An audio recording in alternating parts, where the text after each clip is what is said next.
Hey guys, Philly here, and you guys asked, and I'm gonna be delivering, alright? I just finished up my KWC trip, so I'm back in the States, back in the studio here now, and last tier list I did really well. It was mainly a pro/competitive tier list. Today, we're doing a solo queue/peak tournament style tier list.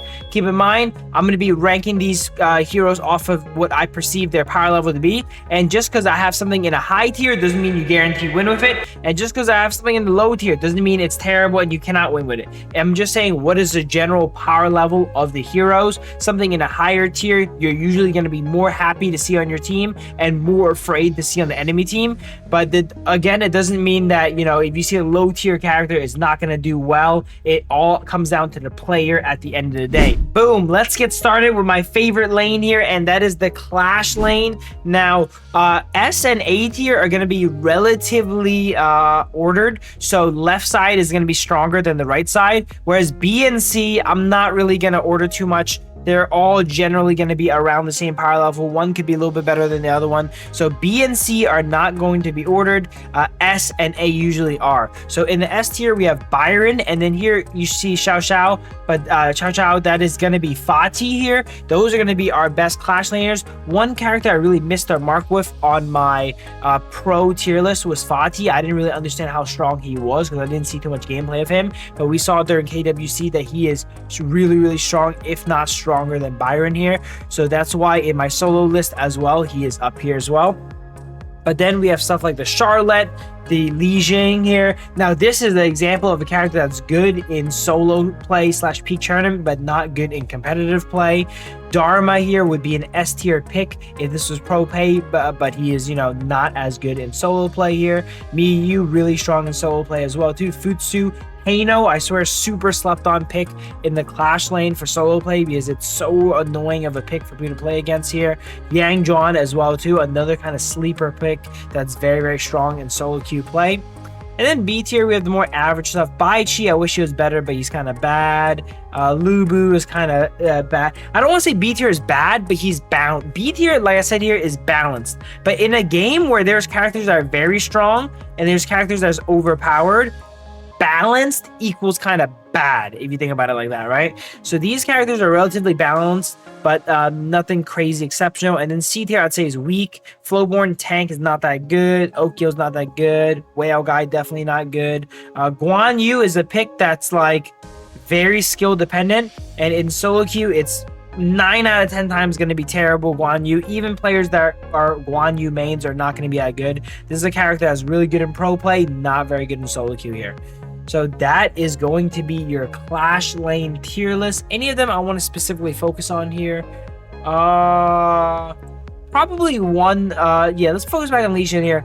Li Shin usually ends games with like 1 or no kills, but Li Shin is very good at closing out games, right? The thing about solo queue is teams are not going to be closing out games, and Li Shin scales really well and steals towers, and he's such an annoyance to play against. And usually you split push all game, your team knows what to do about it. The enemy team is really usually confused on what to do. So this is a character that you're gonna see carry a lot, and then when you win on it and you do these backdoor steals, you often get SS or SSS if you steal a base and win via split pushing here. So not only does he win a good amount, he helps you climb a lot too because of the play pattern he kind of plays and how Clash lane is valued.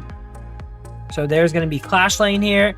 Next one up, let's go to jungle. You're going to see in jungle here, there's a lot more S tier picks, a lot more A tier picks, because jungle realistically in solo queue carries super hard, okay? So when you have a role like that, on average, if you are going to play an S tier jungler or an S tier roamer, the player that is good, equally skilled on the S tier jungler is going to win more just because this role is stronger in solo queue.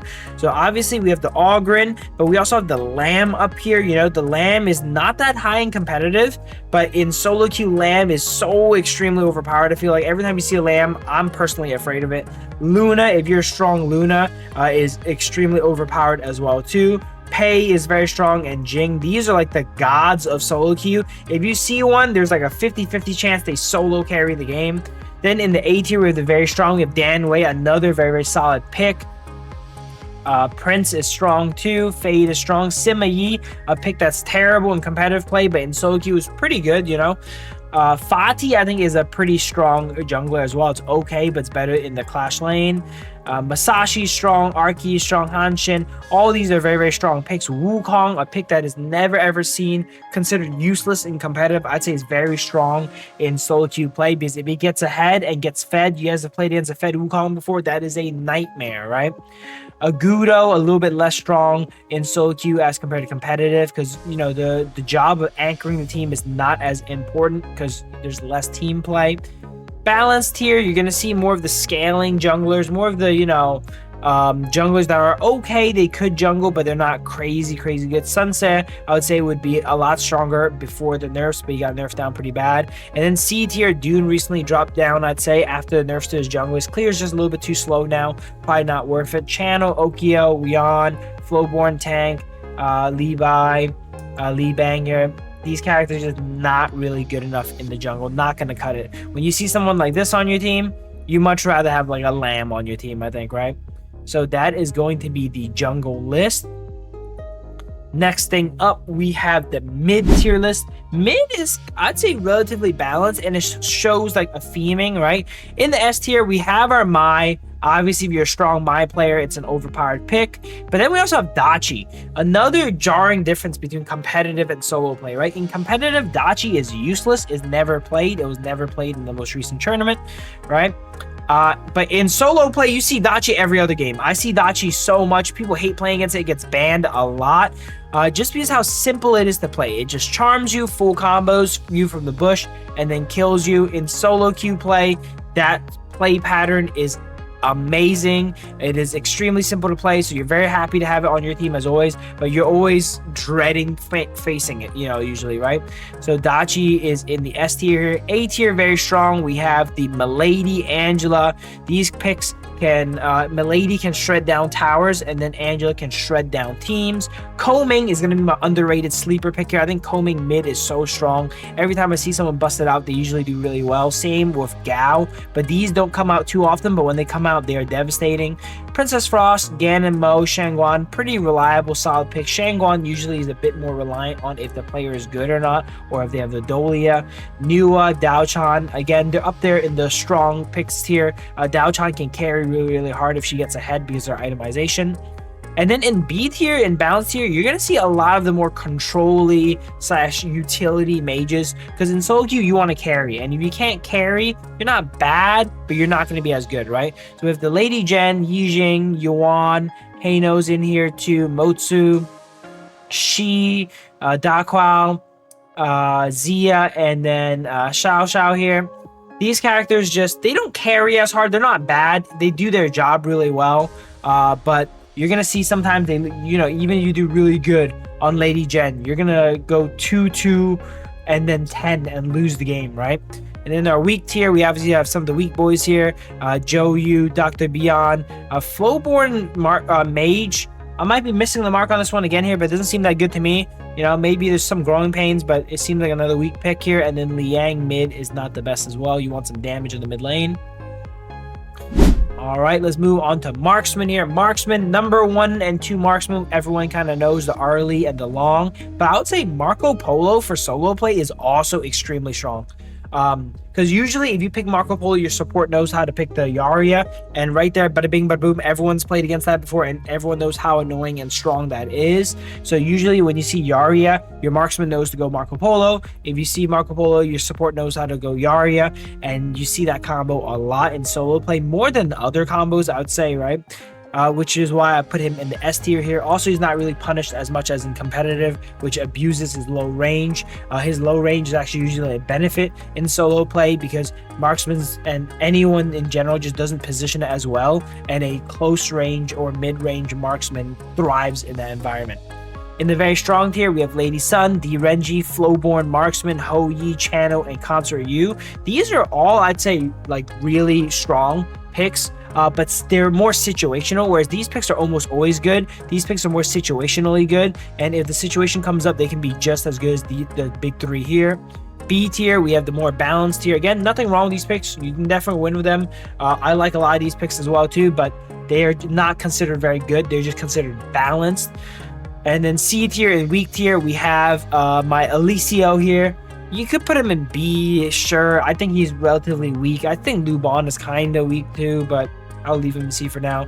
And then we have Dr. Beyond, which is played as a marksman sometimes in the Chinese servers. I thought I'd just put him here for fun, but he's not that good here in global either. And then Futsu, we saw it played marksman a lot in the KWC.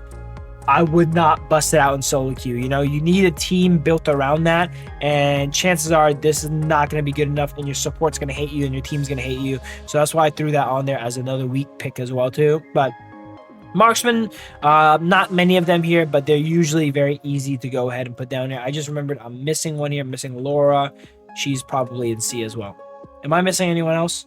I feel like I feel like I'm missing a bunch of people in this list here, guys. All right, let me know if I'm missing anyone. I hope I'm not, but I'll try to reply to your comments on the spot with the answer for whichever ones I'm missing. But there's the marksman tier list, so go ahead. And then these are great characters to pick up and learn if you want to, you know, get a reliable pick to carry you guys in these games here, right? Last but not least, we have the support slash roam tier. Number one on support slash roam, I put Yaria, because Yaria in solo queue is so broken. All you need is to find one good teammate, one good jungler, marksman, anyone, you stick with them, and then you're like guaranteed to win, right? And that's why I feel like Yaria is the best solo queue support rise. You know, the other ones are very solid too. We have Diadea, extremely strong playmaker and strong early game. Liang, very, very goated ultimate. You just grab someone and your team knows, oh, that guy can't move, let's go ahead and jump on him, right? The one thing about support or tanky characters when you play them is that, like, when you engage or initiate, your team doesn't follow up. Liang, everyone knows, yo, that let's get him, you know. So that's why Liang, I think, is very good here. Cyan also, I'd say, is another overpowered pick. If the enemy team doesn't know how to build anti-heal or doesn't build anti-heal quick enough, Cyan, like 1v9s team fights, I feel like. And a lot of people still don't really know the itemization in this game, you know, up to like decently high rank. So because that Cyan is super good, but if the enemies are good and they know how to build anti-heal, Cyan is still good, it's just not as overpowered. And then we have the Dolia here in very strong, along to the Da Huang here. And then the Da Quao, Motsu, Princess Frost, and then the Sakir. Very, very strong picks. I think Sakir is probably up here, if not number one here. Sakir, huge playmaking potential, just instantly chunk people down. Motsu, very, very strong pick as well too. As well as the Da Huang, people hate getting grabbed. He's like the inverse of Yaria, you know? Like, Yaria finds a good person on your team and plays around them. Da Huang here finds a good person on the enemy team and then grabs them, right? And that's super frustrating. If the enemy team is a super fed lamb, he's going to hate playing against you because you just grab him, completely shut down their carry. And usually in solo queue, you're going to have like one or two really good players on your team, one or two really good players on the enemy team. Being able to shut down one good player on the enemy team is very, very important. And then the B tier, we have the more, you know, balanced picks here. I just realized I don't have Liang Po in here. Where's my Liang Po? Liang Po, I'd say is a strong pick, somewhere in the very strong tier. Zhongfei definitely fell off a little bit here. Li Shan is probably not as good as Zhongfei though. Whale guy's up here too. Zia's up here. Yuan's here. Flowborn Tank, I'd say Flowborn Tank in solo queue is better as a roamer than a jungler, in my opinion, just because jungle, it clears so slow, right? But yep. And then C tier, all these guys are relatively weak. Ming's in here too. Ming is like a weaker version of Yaria. You need to have a strong teammate to play with for it to make sense. But I would almost always rather go someone like the Yaria than the Ming. But yeah, Ming is okay. If you know you have a really good teammate, I would lock it in. Yaria is a little bit more flexible, whereas Ming is only really good with marksman. Yaria is good with some divers and assassins as well too, like Luna or Jing, right? But yeah, that is probably going to be the list. I wanted to go through it a little bit quicker this time because last one was about 40 minutes. Tell me what you guys think about my list here. Again, this is for solo play only. The last one was for competitive, so make sure to refer back to that if you want to see what the pros are playing. But I'd say for solo play here, this is a pretty solid and conclusive list here. Goes over just about everyone. I guess I glance over Clash Lane a lot at the beginning, but you see I put a lot of the more traditional pure tank characters like the Bai Chi, like the Liang Po in the balanced tier, because Clash Lane you need to be a playmaker to really carry. You need to teleport and then instantly join the fight and carry to pop off. And then that reminds me, I don't have Mulan on here. See, I knew I was forgetting someone, man. I always forget someone. Where is the Mulan on here? Mulan. There's Mulan. Yeah, with how this tier list is, I'm definitely gonna be forgetting people here. I try to look through them. Like, I'm looking at these pictures for like an hour here. But Mulan, another solid pick here. Probably not that crazy. I'd say like above Hano here in the very strong tier. Can definitely carry on it if you're super good. But am I missing anyone now? I should not be missing anyone now. Here's one final look at all the lists here. Tell me what you guys think about it. I'd say it's pretty solid overall, and it's reflective here. It's reflective of the roles, right? We see Clash Lane, one of the lower win rate solo queue roles, having least S tiers, and then someone like a role like Jungle here having the most S tier picks, because that's the strongest role for solo queue play. Tell me what you guys think. Hopefully you guys all enjoyed. Drop a like, subscribe, turn on the bell, and we're just getting back into the action. HOK action, baby. Thanks for watching, guys. Make sure you use the link in the description below to get extra tokens. It's a lot better than using the tokens in game or buying the tokens in game, because you get a lot more bang for your buck.